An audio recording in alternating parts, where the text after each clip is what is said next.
Welcome to Grit, the Real Estate Growth Mindset podcast, hosted by Brian Charlesworth, founder of Sisu. Sisu provides growth automation software for real estate. You'll hear stories from real estate thought and technology leaders, team owners, and brokers on how they grew their business in a rapidly changing industry.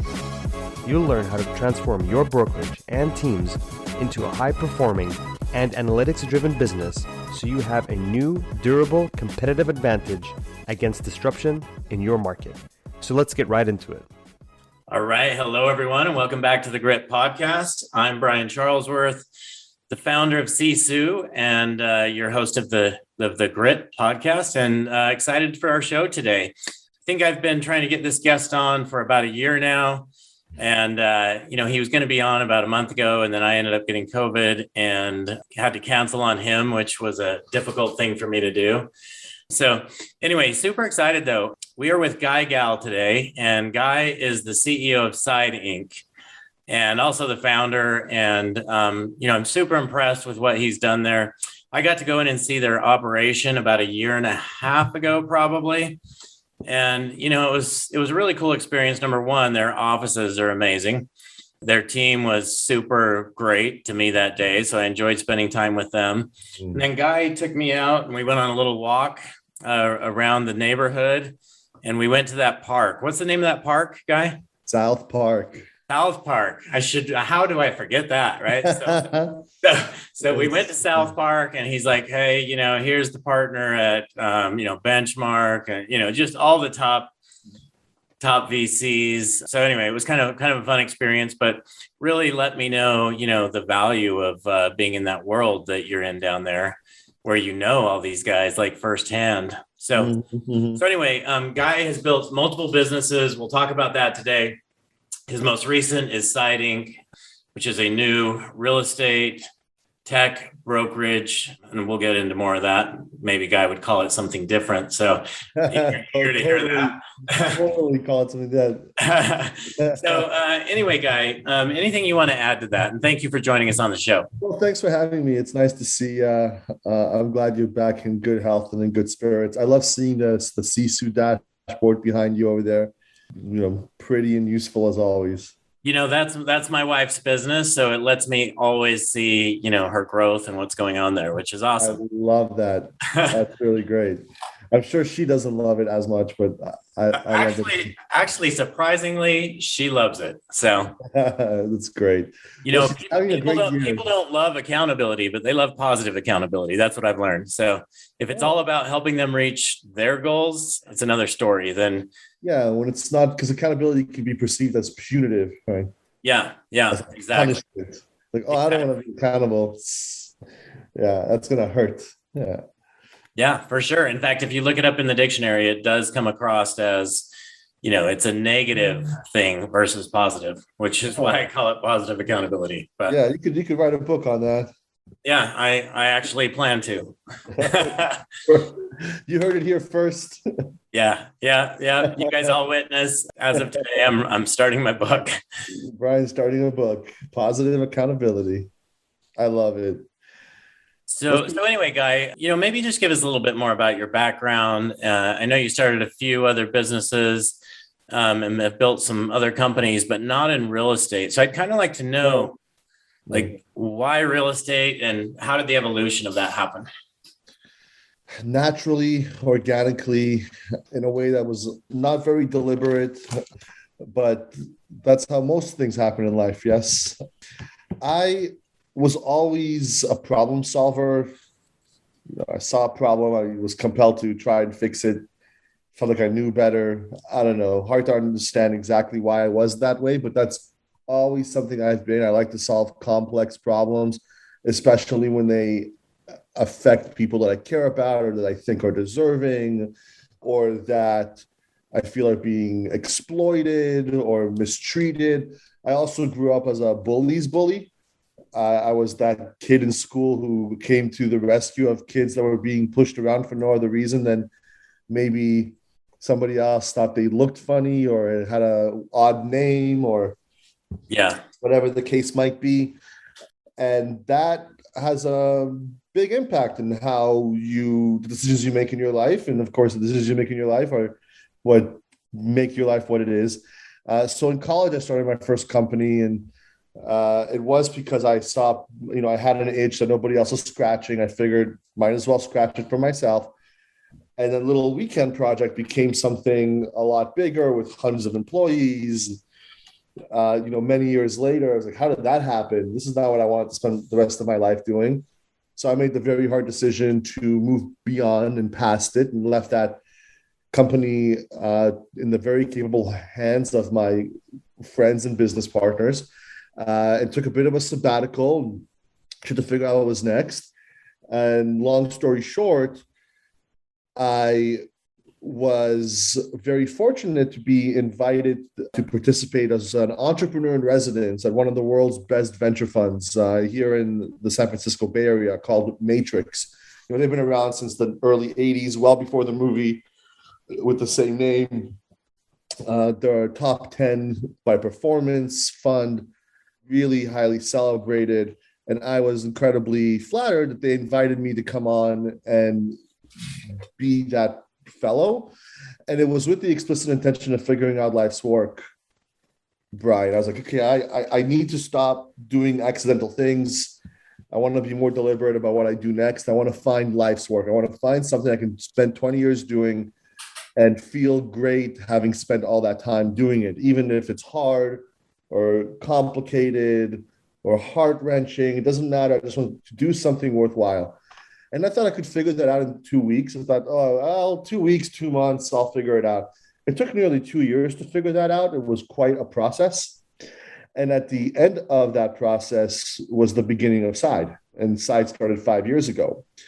And Side is my life's work. This is the thing that I'll be doing forever, as long as it's possible for me to still be effective in terms of representing and advancing the interests of Side's partners, right? The agents that work with us, the independent brokerage owners, the teams.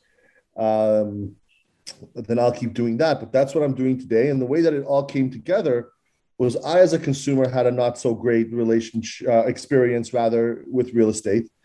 And then several years later, had a really good one, and and this was during the time when I was thinking, what do I do next? Mm-hmm. So that was top of mind. And I asked myself, why was this experience really good and that one not good at all? What's with the inconsistency? I initially gave that credit to the brokerage of the agent who had helped me with that new transaction. Yeah. That person got really frustrated because, it helped that we were friends, so they were a lot more forthcoming. But his whole thing was, people always give my brokerage credit for the work that I do. They had nothing to do with the experience that you just went through. That was all me. That was my creativity, my care, my experience, my expertise, my money, my time, my business. It's what I do. But you're giving all the credit to this company here. That has a name on a sign. Yeah, that has a name on a sign that I pay $250,000 a year to. And I feel like I get very little value in return. They audit my files and they get in my way when I try to be creative. And that agent you worked with many years ago, they actually are part of the same company. That company owns multiple brands, and that's one more of them. And that agent actually is a part-time agent, but you didn't realize that as a buyer because they came in and told you of how much business the office does. Mm-hmm. And they showed you listings that other agents in the office were responsible for. And that's how our industry works. All of these brokerages take credit for the work that agents like myself do, and they use that to make it possible for agents who don't know what they're doing to take business away from me that I should be doing. And I am so frustrated. And one day I will start my own brokerage. I will have my own company, and I will no longer be frustrated. I will no longer be annoyed by it all. That was the magical sort of aha moment that started Side, because my response to him was, well, why this one day thing? Why not now?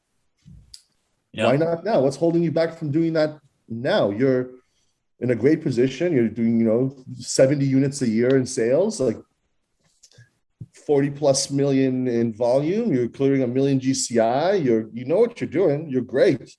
And his whole thing was, well, I do run my own business now, but operating a brokerage is different. I don't want to operate a brokerage. I want to own the business that I'm running. I don't want to take on all the back office. I don't want to be legally responsible for it all. It's really daunting. I feel like it's been set up to make it impossible for me to actually fulfill my aspiration of independence. Mm-hmm. And that is when the light bulb went off, because here was somebody who had spent time, money, energy trying to solve this problem for themselves and couldn't, for no other reason than the way things had been set up to create a barrier to fulfilling that ambition, that aspiration. And so that was the first thing I recognized. The second thing I recognized was that he was not an agent. He was an entrepreneur who happened to be an agent. Yeah. And he was actually running a business, and he was carrying the cost of sales. He was carrying the cost of marketing. He was carrying the cost of all the revenue. He was responsible for winning all the business, servicing all the business, and he had to go off and hire 2 people full time to fill in the operational gaps for his brokerage, because at 70 units a year, they just couldn't service him in a sophisticated enough way, fast enough, because he's not the average agent doing 3 deals a year. How many was he doing at that time? 70 units a year. 70 units. Yeah, it's a lot of units. And what is he doing now? Do you mind sharing? I don't know. He actually is in Canada, so he doesn't work with Side. Oh, okay. We are not there yet, ironically. Yeah. But okay. I imagine he's probably still stuck in and around that number. Hey, I assumed, Guy, that was like one of your companies. No, I wish. You call them companies versus teams or brokerages, but well, I'll use it as a segue to give you that example real quick. That was the aha moment for the business. His whole thing was, I want to own my company. I don't want to operate a brokerage in order to do it. My whole thing was, well, why doesn't somebody create an invisible brokerage that works for you, the agent? It's your business at the end of the day. You own the business. It's your brand. It's distinct and custom to you. You hire an invisible brokerage to come in and do all of the back office work the way broker of record, a managing broker, an auditor, a compliance officer, deal doctor, a secretary, a clerk would do. But it's delivered to you as a service. It's delivered over software, and it's delivered white label. So it's serving into your company, your brand, and no compromises at all whatsoever. And his response to that was, how does that not exist yet? I wish that thing existed. And if it did exist, that's exactly what I would then use to go off and establish myself and take ownership of the business that I'm already running without having to operate the brokerage. That was the beginning of Side.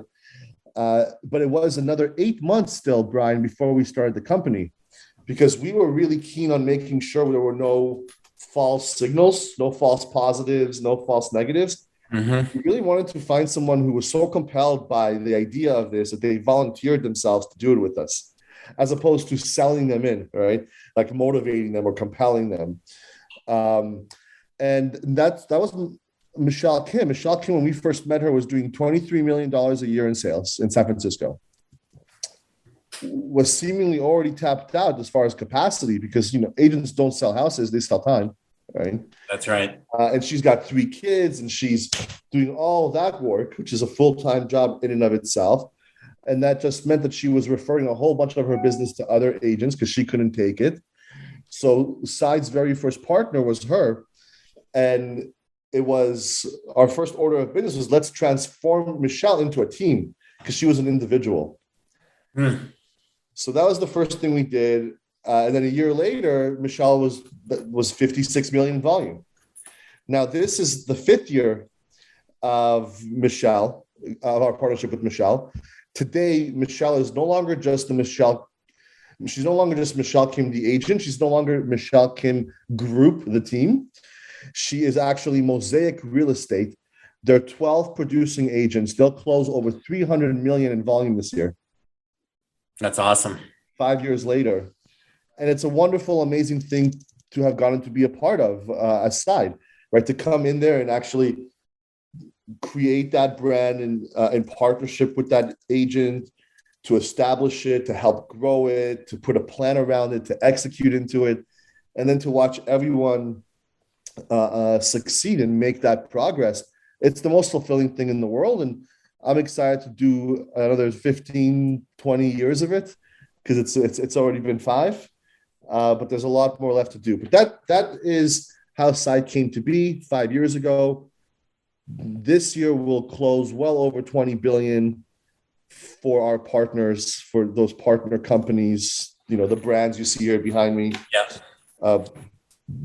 Next year it should be over 40. Okay, so you're in 3 states today, I believe, and you have around 400 partners or brokerage companies. Over 400 partner companies. So 75% of those used to be top producing agents or teams inside of somebody else's brokerage. And we've helped them create their own company and go live without having to operate the brokerage, because that's what we do. 25% of those partners are independents. They were already fully independent. They hire a site to come in and take over their back office and unconstrain them and get them to be a bit more sophisticated and consistent about their distribution and marketing efforts, so that over time they get to start growing the company again. So that's that. And then across those 400 companies, it's well over 3,000 agents today. Okay. So congratulations on your growth and your success. What, you guys, you're the first that lets a team or a independent brokerage, I believe that's really who your primary partners are. Definitely, top producing agents, teams, and indies. Yeah. So you let them come in and they brand their own business.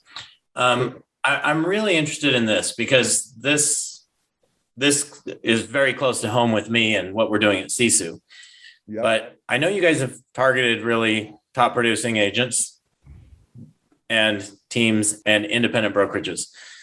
It's the exact same people we work with, right? So why is that? Why do you believe that teams, independent brokerages, that's the future? And I know, from your perspective, I'm really interested to hear this because, you're coming in and really making a play against that traditional brokerage, if you will.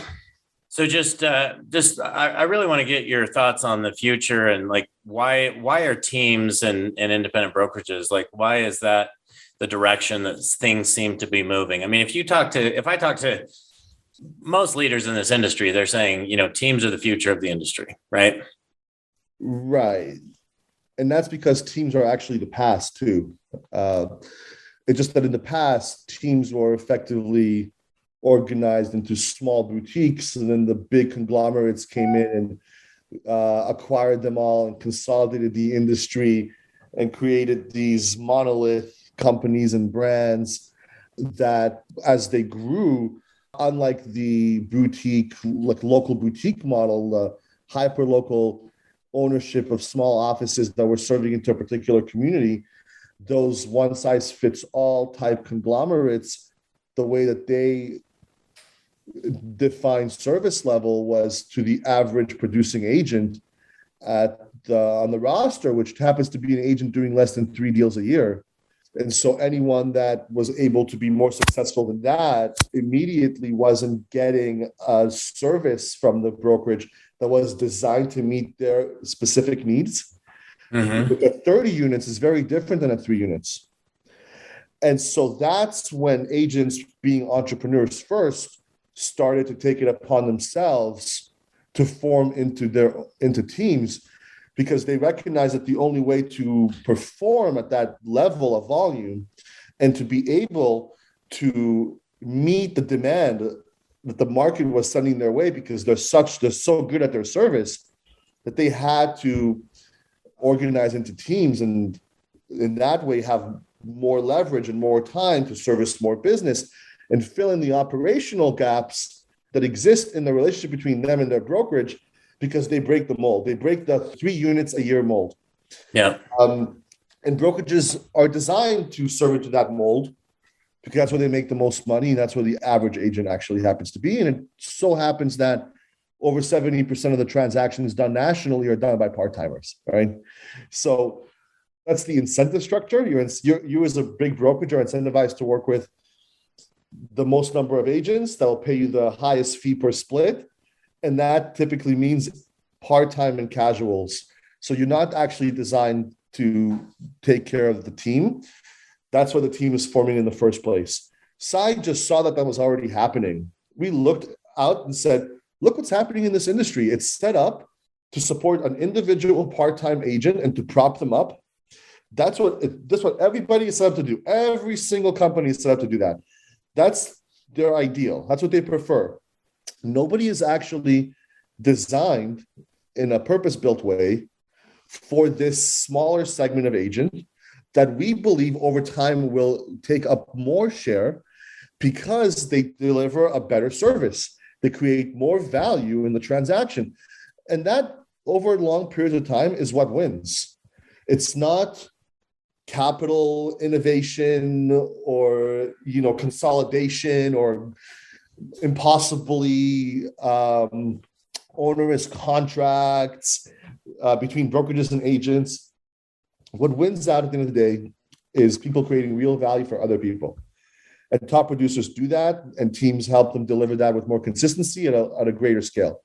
So we just saw that happening, Brian, and we said something needs to exist that is built for this and not for that. And at that time, there was nothing had ever been attempted like that before.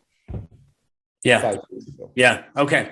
So you guys have kind of built this reputation, like as this up and coming brokerage. You're only in 3 states.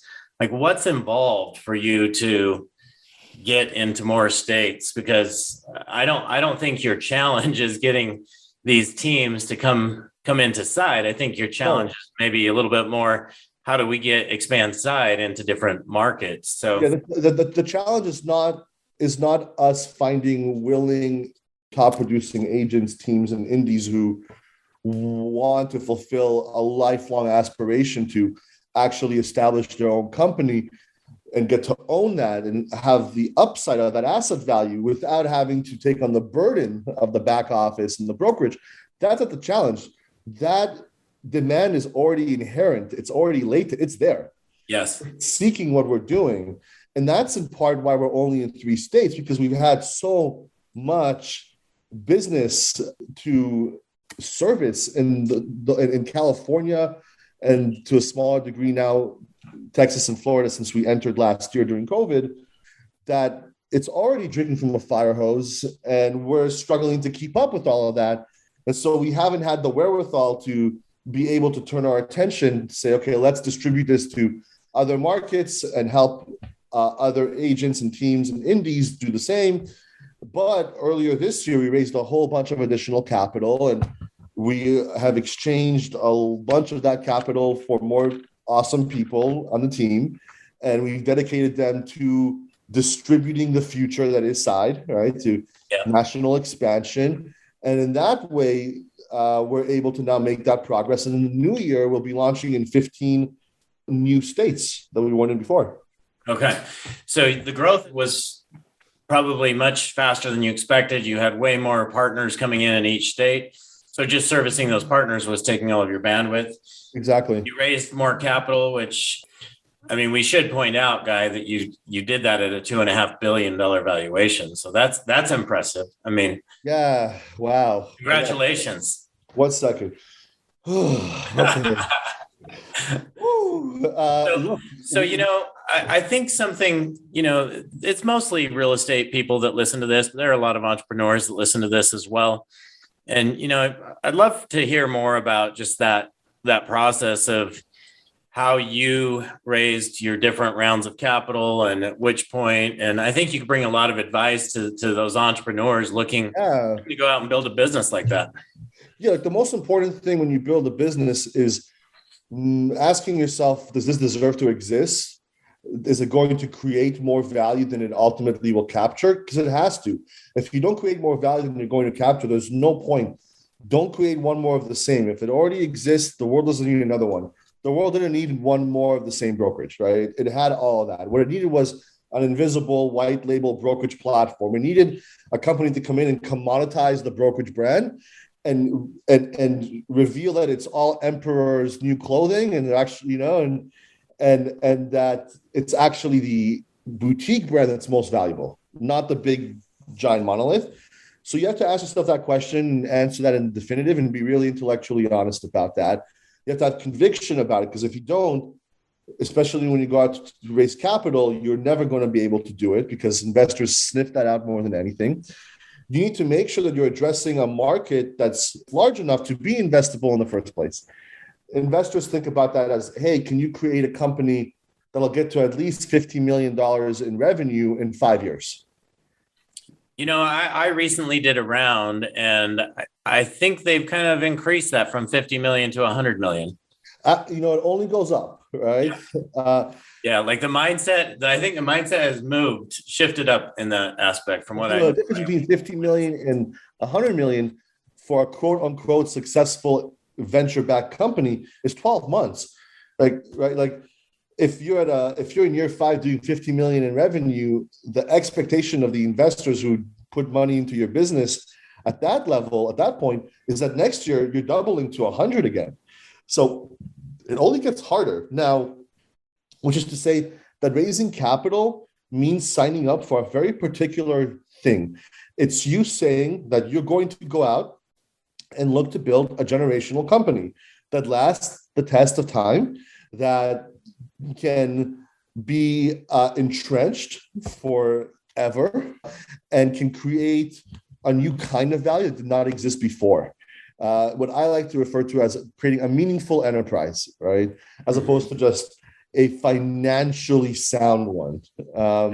Yes. And a lot of investors will invest in companies that don't have that potential or that ambition, because they'll know that this company maybe will only raise X amount of dollars and then sell for X times 5 to another company, and that's a good enough return for them.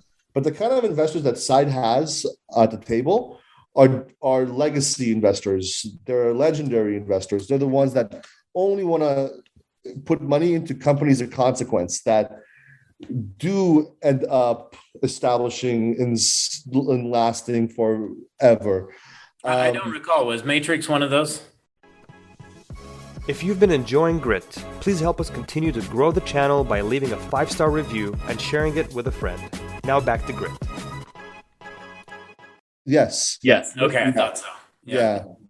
Matrix, Trinity, which is the money behind, back in the day, LoopNet and Dotloop and Hightower, VTS, things like that.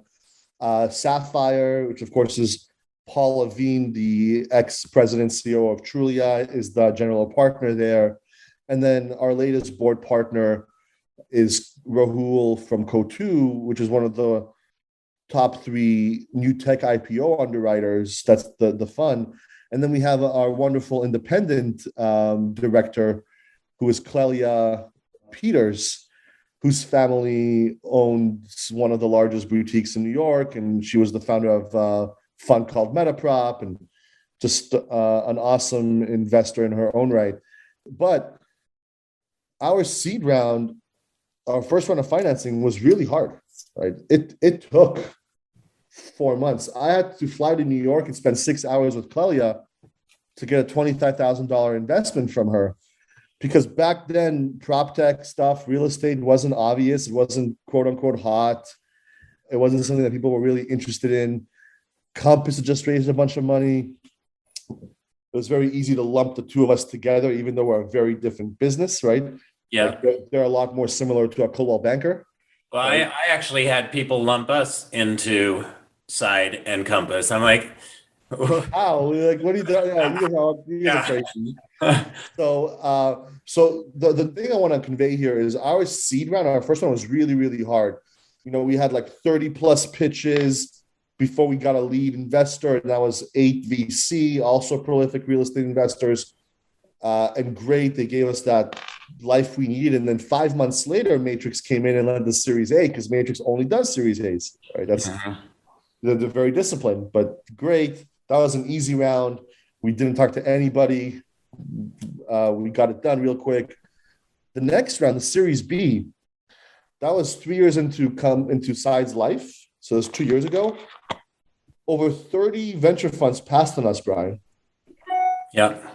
So I think that's the side people don't see. No. Most people think, oh yeah, they just raised all this capital. Guy's got this unfair advantage or whatever, right? He sits in the backyard, he's friends with these guys. But what people don't see is all the no's, and understand, like, I think every entrepreneur receives that kind of no's. I know I do all the time, right? I tell founders, hey, you're going to go out and raise your first capital. Be prepared for at least 30 passes, even if the idea you think is really great. But even Side, right, 2 years after that, 2 years after getting over 30 no's, we only got one yes. Okay, we pitched what I felt like was every fund in the Bay Area. And only one fund saw the company and said, this is awesome. And that was Trinity. Like, this is awesome. We really like this. I'm like, really? You really like this? Because everybody else doesn't like this. They're like, no, we like this. We really like this. Like, oh, it's amazing. So what was the difference there? They just saw the vision. They saw really the impact on the industry. I guess a lot of people don't understand this industry, and it's hard for them. Exactly. Trinity in particular had a really good insight into everything real estate because they were early investors in early real estate companies. Yeah. And most venture funds at that point, 5.5, 6 years ago, had not even started to think about real estate yet because the industry just seemed too capital intensive and weird and odd. So great. But, this last round, earlier this year, we went in, literally pitched a fund that in the Series B passed on us. And I remembered every single face in that room because you remember those things as a founder when people pass on you. And at the end of the pitch, they're like, this is an awesome business. How have we not seen this business before? Like, how did we miss you at the last round and the round before that? I was like, you didn't miss us. We pitched you. You passed on us. Don't you love it? It's like, yeah. It all blends together now. So it can be difficult. But then the Series D, this last round, was not difficult at all. We went out to raise $50 million. And 9 days later, that became $150 million. And we closed that out with Cotu, which again is one of those top 3 amazing tech IPO underwriters. And that was at $1 billion valuation. And in the funds that we did not end up working with that were also interested at that time, they came back and made us an offer to invest another $100 million in the company at a much higher valuation, which was a $2.5 billion. So that's not incredible. What Side is actually worth today. So what was the difference in those time frame from the billion to the 2.5 billion? 3 months. 3 months. Okay. I want to come back to that in a minute, but I know you were going to share another point. Well, so when it rains, it pours. Look, Side is not worth $2.5 billion today. Our fair market value is probably more like 800 to 900 million today. But because they looked at Side and said, oh, wait, you're 90% in California, 10% in Texas and Florida. You need to raise more than 50 million. You need to distribute this across the whole country. You need to get aggressive. You need to hire people everywhere. We need to go. Let's do this. Yeah. That is what motivated folks is that we had this discipline over the last 5 years to build the right business in the right way, even though it meant it was narrow and deep. And everybody kept telling me, oh, you need to show that you can be in more markets if you want to raise more capital. I always resisted that because it wasn't what felt right. Company, and it paid off. Yeah. And listening to those people that don't understand your business can be a big mistake a lot of times, right? You have to have conviction, which is to say you should be open to feedback and you should listen and you should let it bounce around in your head and be intellectually honest. But at the end of the day, you also have to be stubborn about what you know to be right and what you know to be the truth. Yeah. And then you just do what's right, no matter what the consequences. Right? Whatever follows will follow at that point.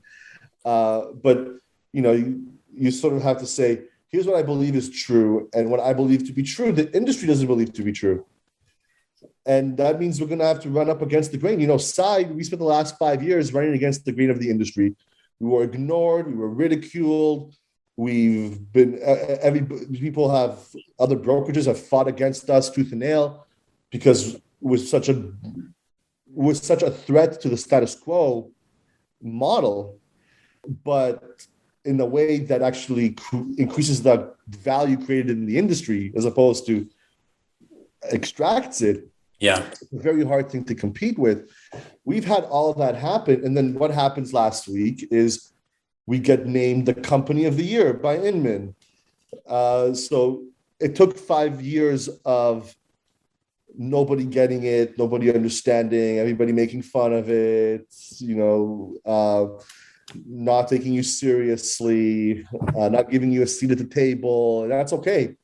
You just continue to persist and do what you believe is right, because you see signs all around you that it is, right? Yeah. You see the Michelle Kims who go from 20 to 200, and the Brett Jennings who go from 100 to 1 billion. Like these amazing partnerships you've established with great people and how they've grown and how they've helped people on their teams grow. It's beautiful. It's wonderful. It's amazing.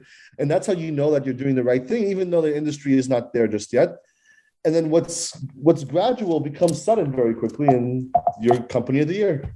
Yeah. Well, congratulations on that announcement. And it's been fun to see, like, for instance, Brett Jennings, one of our customers, as one of your customers. Yeah, and I only bring that up because you brought it up. Yeah. It's how we know each other so well.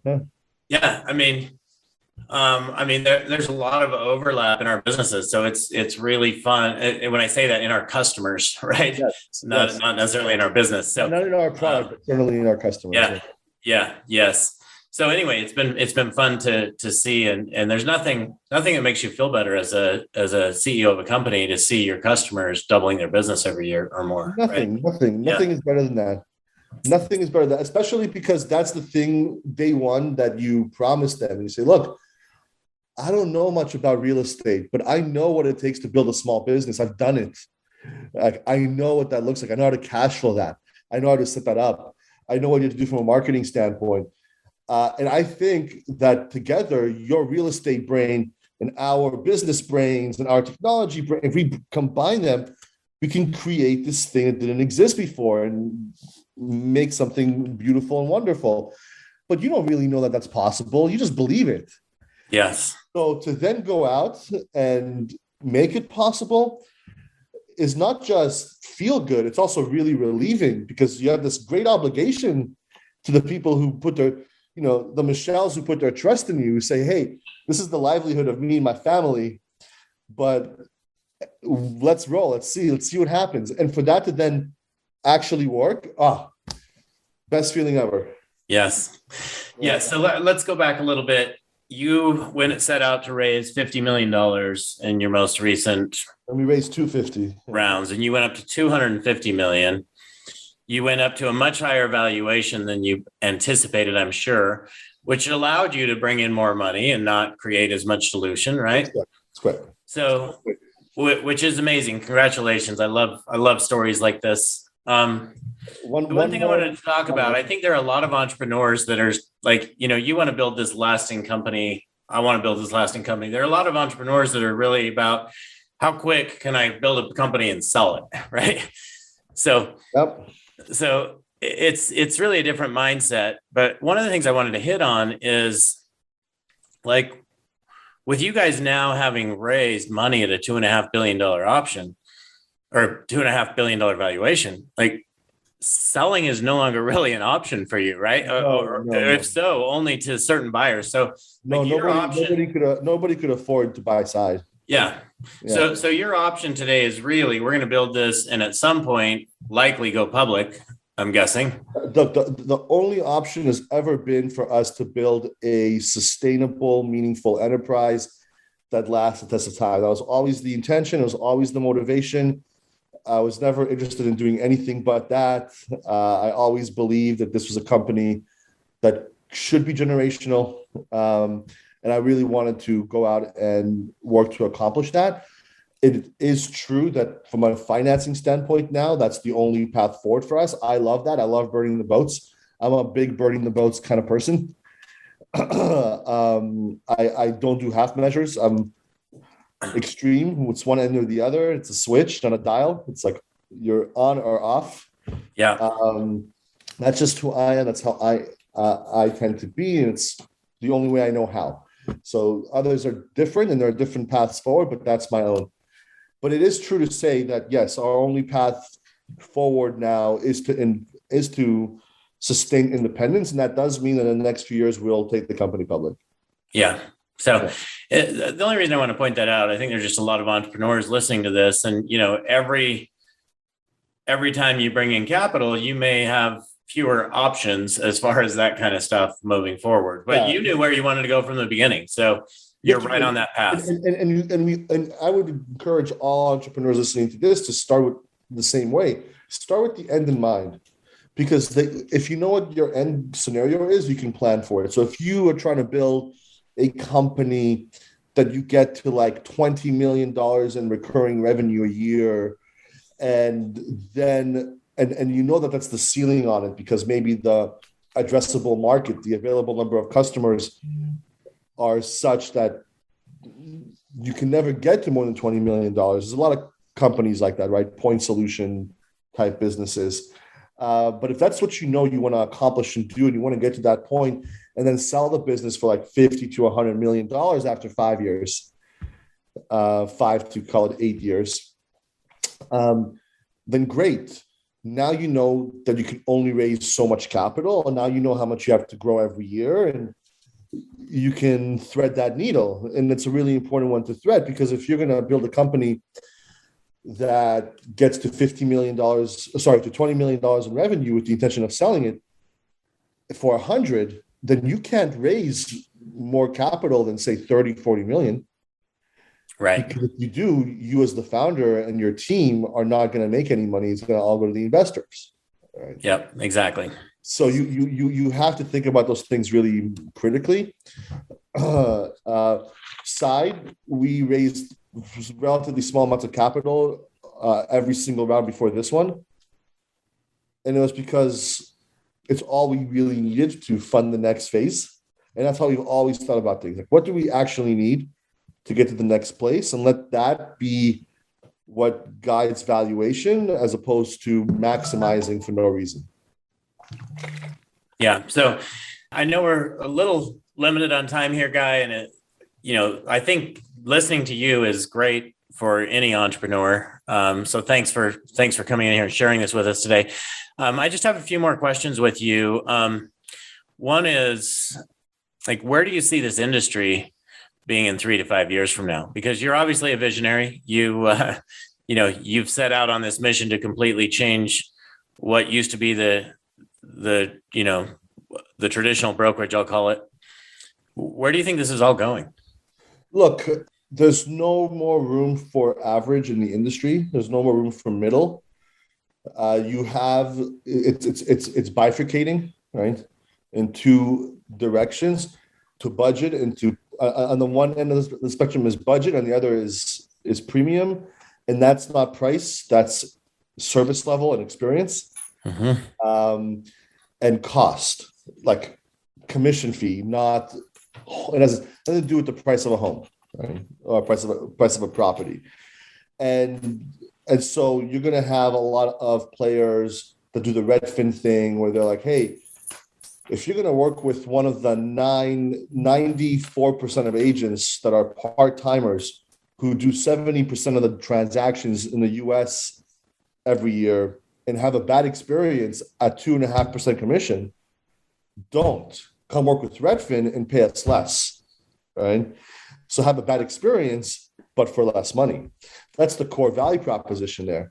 And they're able to position that way, as are companies like Rex, who does or Homey. It's like, oh, pay a flat fee and we'll list your home, because the industry has allowed that to happen by deprecating the average service level that an average agent is able to deliver to the average client. Yeah. 20 years ago in California, the average agent was doing 11 deals a year. Today, it's 3 deals a year. It's by design. It doesn't happen by accident.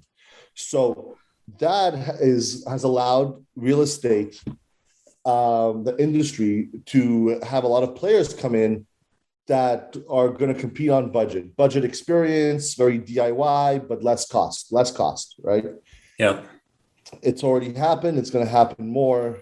That represents what I call a commoditization of the agent. Yeah. It's where no two agents are different. It's like no two Redfin agents are different. It's all the same, right? They're cogs in a machine. You work with anybody, it's all the same. That is where the industry was heading really, really fast before Side started to invest in our mission. Because that is the status quo. That's what the big brokerages are doing every single day. They're not reversing course on it. They're just trying to extract more and more value faster before things catch up with them.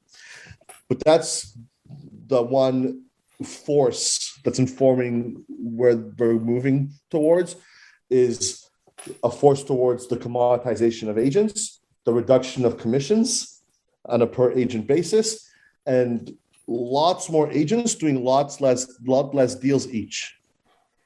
That's where it's been, right? That's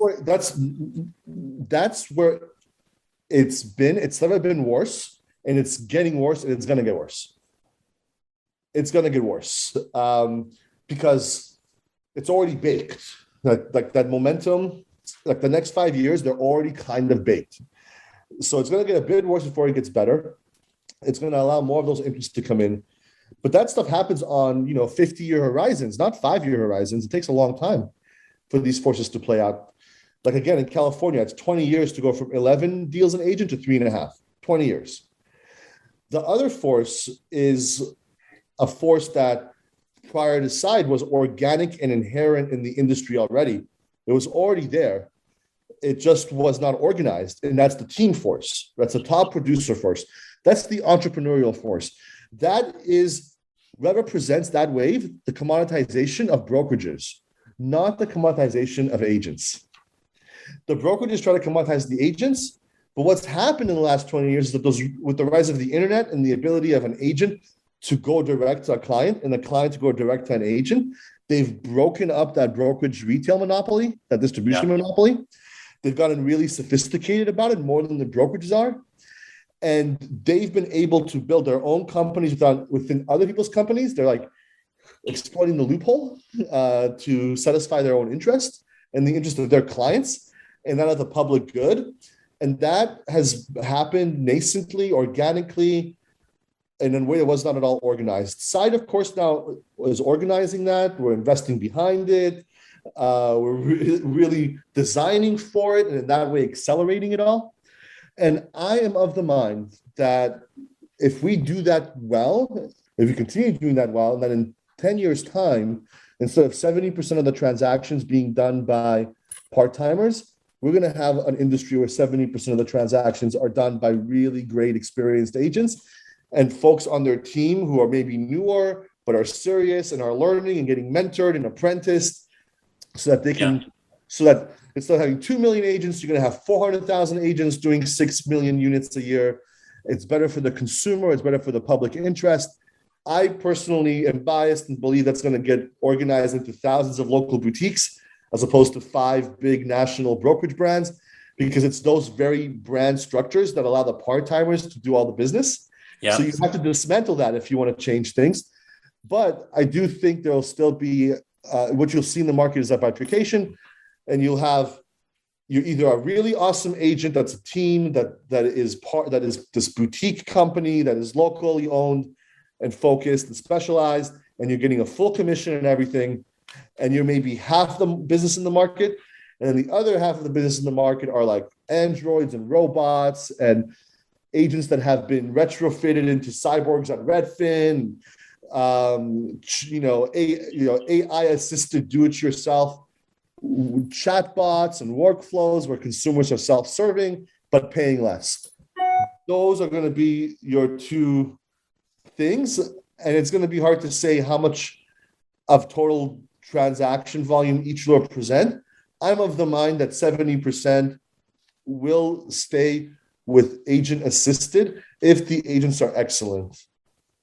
Yeah, I agree with pretty much everything you just said. I think there's definitely going to be fewer agents doing higher production and they're going to be on teams that are high producing. Yeah. You didn't used to have these businesses. I remember 5 years ago, Guy, I was sitting in masterminds with the top teams in the country, And at that time, they were all talking about, $100 million was the number. Well, you and I both know we have multiple customers doing over $1 billion, right? Yeah. Or partners. And so like hundreds of millions is becoming commonplace for these teams. How are you going to compete with that as a solo agent when they're so efficient and just doing such a great job? A team always outperforms an individual. And teams are how brokerages actually used to work back when they were, 30 agents and there was one office. Yeah. Right. So in a lot of ways, it's a return to the past, to the golden days of real estate. The difference now, Brian, is you have the internet, and the internet can connect all of what would have otherwise been these disparate single points, like beacons of light, these little boutiques. They can connect them all into a powerful bargaining, a collective bargaining organization that allows them to actually exert their own influence, which in my opinion is an influence that is much more aligned to the public good and the needs of the client. And that's where everybody should be investing. So obviously I'm biased, but that's what we're going to continue to do at Side. And so far, so good. It's been a lot of fun. I'm excited to get into Utah as well, see you a little bit more often. Yeah. Likewise. Excited to have you. Guy, thank you so much for joining today. It's been a lot of fun. Just congratulations on all of your success. Company of the Year from Inman, $2.5 billion, just $250 million raise. Congratulations. That's all. I'll tell you, the most important stats for Side are over 400 companies exist today that did not used to exist before. It's a beautiful, wonderful, amazing thing. Over half of them are owned by women, which is way, way, way higher than the industry average for real estate company ownership. Over 30% are minorities. We really love making ownership more accessible to people. It's such an important foundational part of our mission. And that's what I am most proud of when it comes to Side. It's not the big valuation or whatever. That's all means to an end. What really matters is that real people are now in a better position than they were before. And they have more control. They have real ownership, and that makes me feel good. So again, thank you for the time. It's always nice to be able to talk about like the history of the industry and why it is the way it is, because these things can oftentimes be so surface level that you say a lot of nothing. But going back to the fundamentals, I think is so important. Yeah, I totally agree. And yes, absolutely. Without your 400 companies that you're partnered with to build this, Side wouldn't be anything, right? I mean, that's what it's about. It's about solving problems for them. So we can end it here at Inman when they're like Company of the Year, Side. My thing was no. We're all going up. It's not Company of the Year. It's Companies of the Year. Like these are all your companies. We just happen to connect them all. Yeah. All right. Well, thank you so much for your time.